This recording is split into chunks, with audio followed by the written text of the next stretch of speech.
4 часа утра, без всякого объявления войны, германские вооруженные силы атаковали границы Советского Союза. 4 часа утра 22 июня 1941 года. Последнее мгновение мира. Ровно 79 лет назад началась Великая Отечественная война. В этот день в СССР вторглось огромное количество артиллерии. 4500 танков, 5000 самолетов, 6000 пушек, более 4 миллионов фашистских солдат. Гитлер планировал за полчаса сломить пограничные войска страны.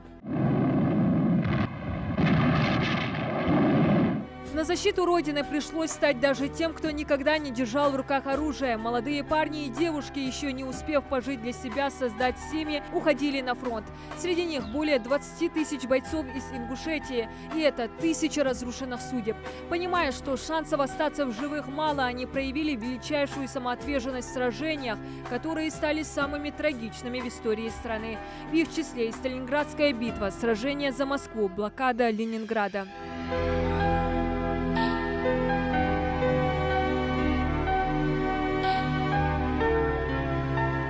Беспощадный удар врага приняла на себя и Брестская крепость. Ее защитники, в числе которых было свыше 100 ингушей, боролись за крепость до последнего, верные своей клятве «Умрем, но не сдадимся». А последним павшим у ее стен стал Умадгирей Барханоев. Сведения о нем стали известны, конечно же, сравнительно недавно, и они дошли до нас от непосредственного участника тех событий того времени далекого, которые происходили в годы войны.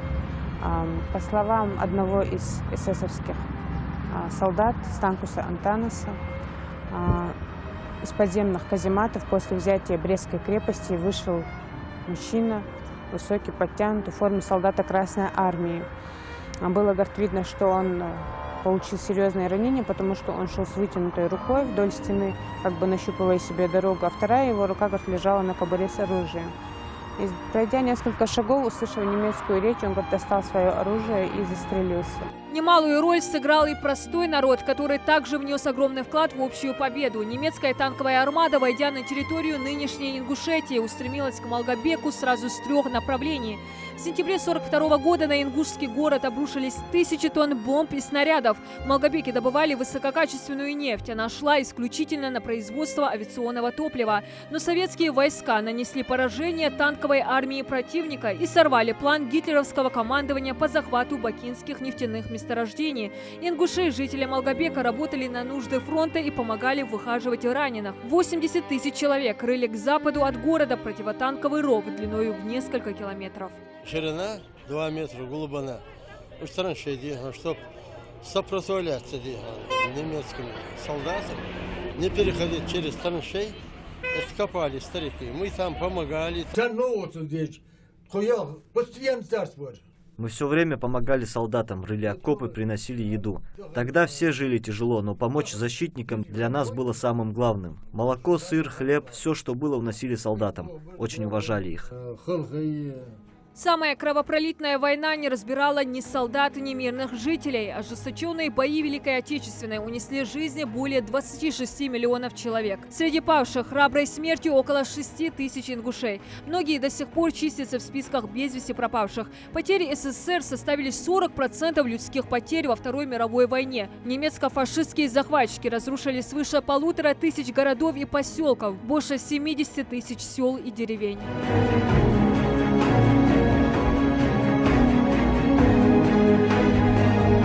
22 июня 1941 в этот день люди не могли и представить, сколько горестей обрушится на страну, что впереди их ждут 1418 дней сражений ради мира, добра на родной земле. С 1996 года 22 июня официально стал Днем памяти и скорби. В этот день по всей стране принято проводить памятные мероприятия, патриотические акции. Правда, для ингушей эта дата стала вдвойне трагической.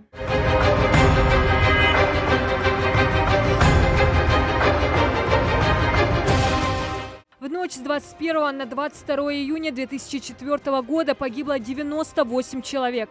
Из них 31 сотрудник МВД, 10 сотрудников ФСБ, 5 работников прокуратуры, 3 военных, 7 пограничников, 40 мирных жителей и более 100 раненых.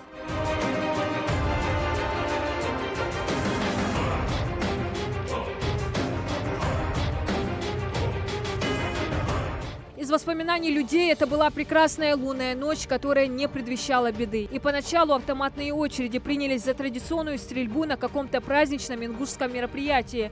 Никто и подумать не мог, что началась война, короткая, но жестокая. Боевые действия начались в 22:30. Банда боевиков во главе с Шамилем Басаевым выдвинулась из приграничных лесов. Операция по захвату Ингушетии началась одновременно на 8 стратегически важных объектах республики. МВД, базы 137-го погранотряда ФСБ в Назране, ГУВД, склады МВД, базы ОМОНа и ГУВД Карабулака, станица Слепцовская. Захвачены были блокпосты на Фат-Кавказ. В налете участвовало более 500 боевиков. В эту ночь на службе находились руководители ингушской милиции и прокуратуры, прокурор Назрани Мухарбек Бузуртанов, прокурор Назрановского района Билан Азиев, следователь по особо важным делам Тимур Детагазов. Все были убиты. А главным объектом нападения стало МВД Ингушетии. Боевикам достаточно быстро удалось захватить здание. Узнав о вооруженном нападении бандитов, исполняющий обязанности министра внутренних дел Абукар Кастоев направлялся к министерству. Полковник и находившиеся вместе с ним сотрудники милиции в машине по пути были жестоко расстреляны. Сердце подсказало что-то нечистое. В то время, оказывается, он с ними воевал там. Всех сотрудников правоохранительных органов ту ночь начали вызывать на службу. А к этому времени бандиты уже заняли позиции на въезде в Назрань и по всему центру города. Их основной целью были люди в погонах. Преступники использовали коварные уловки, чтобы приманить милиционеров. Все участники бандгруппы были переодеты в камуфляжку. Спешащие сотрудники принимали террористов за своих коллег из-за униформы и прямиком направлялись к ним. За это поплатились жизнями. Один из таких жертв – сотрудник ФСБ Мустафа Хутиев. Мустафа афулиуду ярас ханцчевин армян вудрим вихамя. Хава ялс ухсахти хачва ухмаялш. Садакачач раз телефон хатухкюк. Хава Хутиева и подумать не могла, что в этот вечер видит сына живым последний раз. Мустафа только вернулся с работы, как ему позвонили, и в срочном порядке снова вызвали на службу. В это время на улице уже были слышны выстрелы. Тогда молодой человек, не теряя ни секунды, бросился на подмогу товарищам. Каждый минута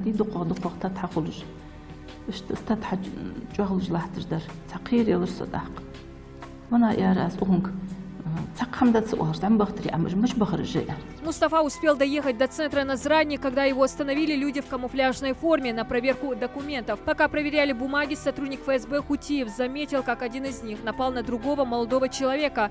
Мустафа попытался остановить нападавших, но силы оказались неравны. После огнестрельных ранений, несовместимых с жизнью, он погибает, выкупив чужую жизнь собственной. Руслан Хамчиев также погиб от рук бандитов. Мать похоронила единственного сына. В тот вечер, только вернувшись, Руслан снова собрался на работу. Мать не хотела его отпускать, словно чувствовала, что больше не увидит.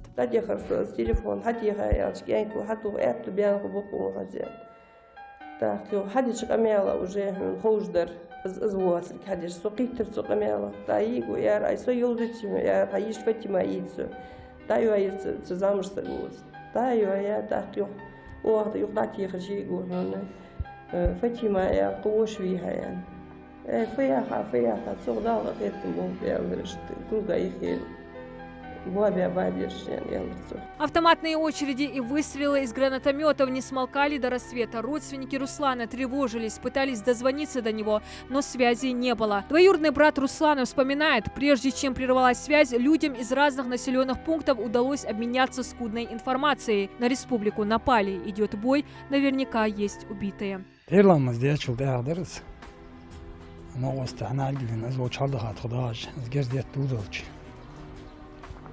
Да, двое футбол тажве аж то хуян, аж дулдун чудак. Обычно выйти я за носку до кожлозы хочу медет тигер. Аж там ходу даться, аж там хочу даться, хажу хадали аж дулдун что. Здесь ачмева, ачмева телефон нет, шавар да юдертин хаит телефон. Когда просыпаюсь, у меня перед глазами он стоит, и ночью, и днем. Даже ни секунды нет у меня перед глазами его нету. Он для меня живой сейчас. С момента смерти сына Аси Нальгиевой прошло уже 15 лет, но время не лечит раны и боль не утихает.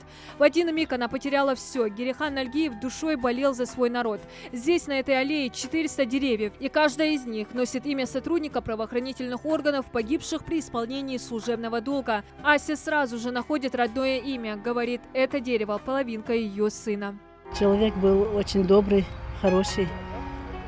Я даже соседи сейчас так, как сегодня его вспоминают, был хороший человек. До 3 часов утра бандгруппа Шамиля Басаева продолжала расстреливать всех попадавшихся им сотрудников. Под пули попались и мирные жители. Но преступники не остались безнаказанными. В 2006 году Шамиль Басаев, планируя еще один теракт, направлялся в Назрань. Неподалеку от села Икажево в ходе спецоперации бандит был уничтожен. Именно там, где он пролил кровь нескольких десятков ингушей.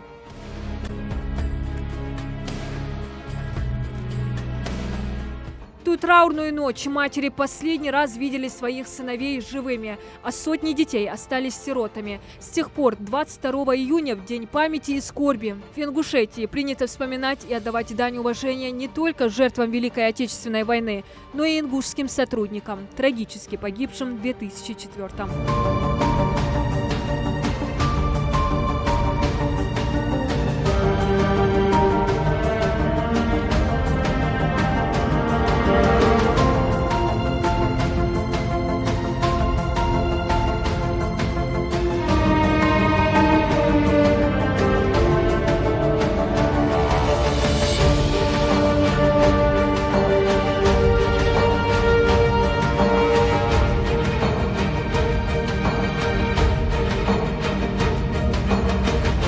Диана Дударова, Новости 24.